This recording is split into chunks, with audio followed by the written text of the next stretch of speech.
Ok. Mbote mambote, jarabi, nebi fait.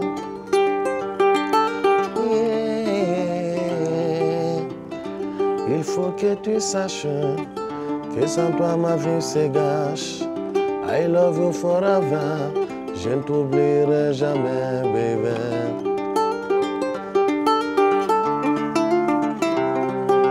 Un griot, c'est l'intermédiaire entre les peuples, entre les ethnies.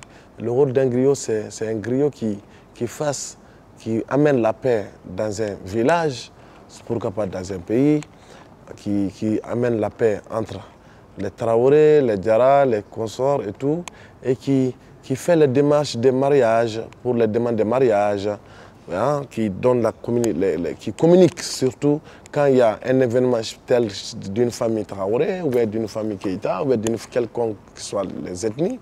Quand il y a un événement qui doit se passer peut-être au village, le griot est appelé pour lui expliquer.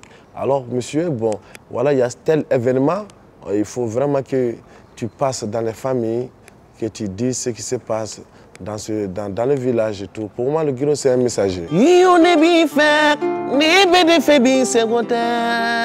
Ma formation, ça s'est passé d'abord à la maison, chez nous, parce que je suis né trouvé qu'il y a la guitare chez nous depuis tout petit.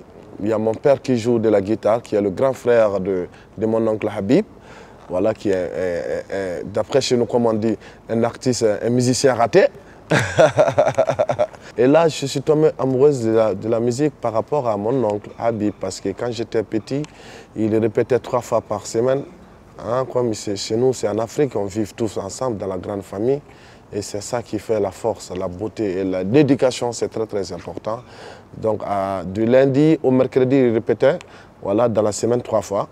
Et quand il répétait, j'étais toujours là à prendre des baffes, à brancher, à leur faire du thé avec son groupe Bamada, que j'ai l'honneur de leur dire parce qu'ils m'ont vraiment soutenu aussi. Aujourd'hui, ce n'est pas une question de révolution. Pour moi, je me dis je suis un griot moderne. J'ai eu la chance d'avoir ma musique avec moi encore. J'ai eu la chance d'être avec les journalistes. Alors j'ai eu la chance d'avoir ma voix pour m'exprimer. Et je dirais toujours, c'est pour cela que quand je parle des jeunes qui s'en vont pour exil, je ne me vois pas comme un révolutionnaire ou bien quoi, je me vois comme un griot. C'est comme un griot qui s'adresse à ses nobles, hein, qui donne des conseils comme avant, comme ça se faisait avant dans le temps. Voilà, donc je me vois toujours comme ça, comme un griot. Le griot a ce côté fatal parce que à chaque fois, si je dis par la grâce de Dieu ou des trucs, parce qu'il faut toujours, c'est une philosophie, c'est très très important. Toujours quand tu fais quelque chose, que tu dis, par exemple, si on vous amène à manger, tu dis quelque chose avant de commencer à manger. Tu fais la bénédiction avant de commencer à manger. C'est maintenant avec la nouvelle génération que les choses ont changé un peu. Et ce côté traditionnel-là, je préfère rester là-bas un peu.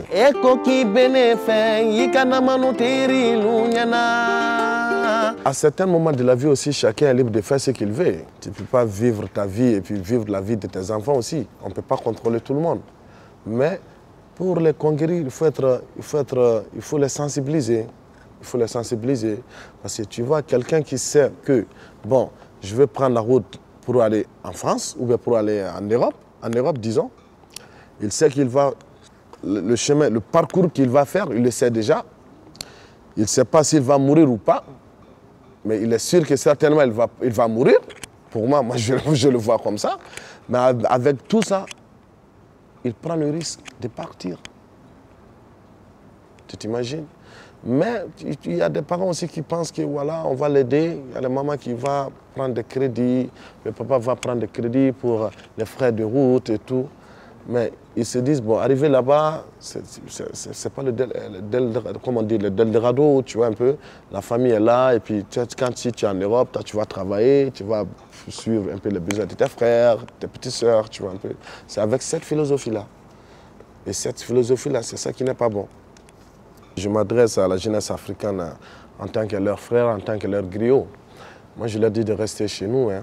Je préfère ça parce que, tu sais, avoir la peine de partir en Europe. Déjà, accumuler de l'argent, traverser des déserts, hein, après se faire suicider sur le mer, hein, c'est pas vraiment mon avis. Moi, je préfère qu'on reste ici, qu'on essaie de trouver quelque chose ici, que nos dirigeants essaient de trouver du travail pour nous, les jeunes en Afrique, parce que si tu es président, c'est parce qu'on a voté pour toi.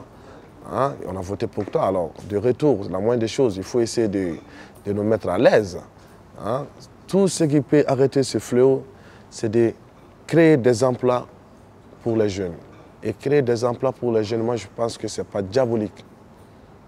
Il faut juste le faire à un sujet de tabou. Jarabi mani,